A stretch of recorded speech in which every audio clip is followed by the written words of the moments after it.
Habang ang hapon ay payapa at banal, naririnig ang tinig na puno ng damdamin.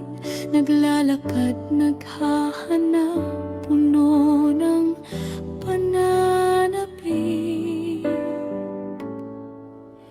Tinanong niya ang tao na kanyang nilikha, "Anak ko, nasaan ka? Bakit ka ba nagtago?"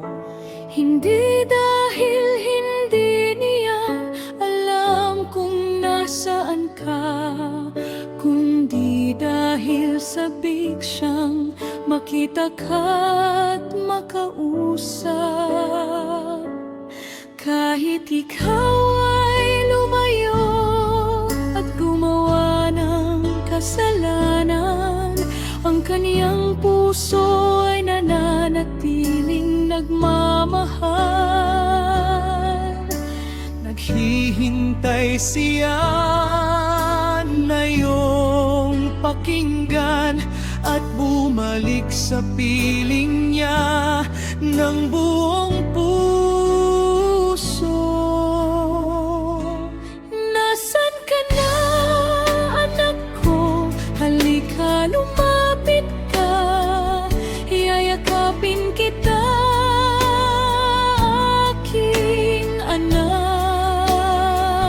Huwag kang matakot, huwag kang mangamba. Ang aking pagmamahal ay hindi nagbabago kailanman. Nasaan ka na, anak ko? Kahit lumayo ka, kahit magkamali ng paulit-ulit, ang aking mga bisig ay nakabukas pa rin para sa iyo. Handang magpatawad, handang ibigay ang lahat sa'yo.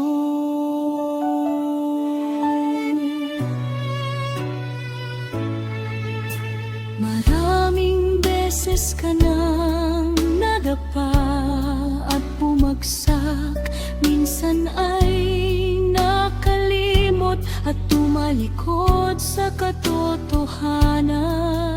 Ngunit tuwing lilingon ka, nariyan pa rin siya, naghihintay ng may habak at wagas na pagtingin. Ang tanong niya ay tinig ng ama na sabik. Gusto niyang hilahin ka mula sa dilim at lungkot, upang iparamdam na ikaw ay mahalaga at hindi ka kailanman pababayaan niya.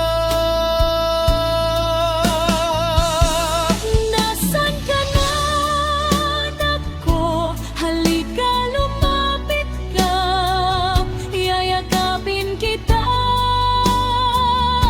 aking anak. Huwag kang matakot, huwag kang mangamba. Ang aking pagmamahal ay hindi Nagbabago kailanman. Nasaan ka na, anak ko?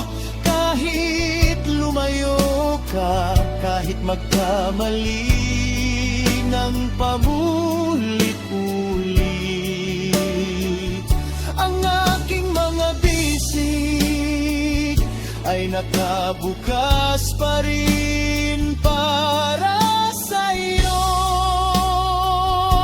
Handang magpatawad, handang ibigay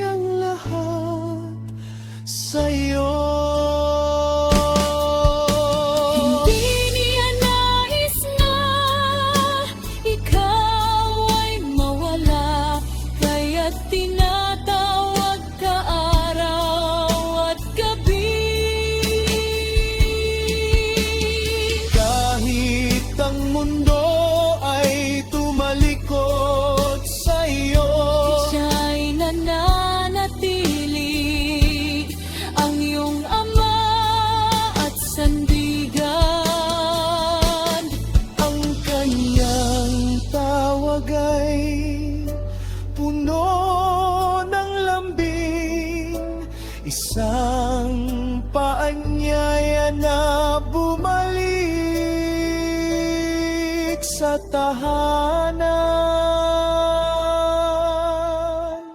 Nasaan ka na, anak ko?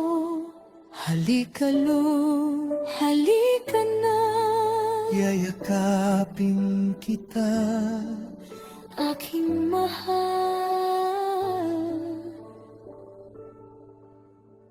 na anak.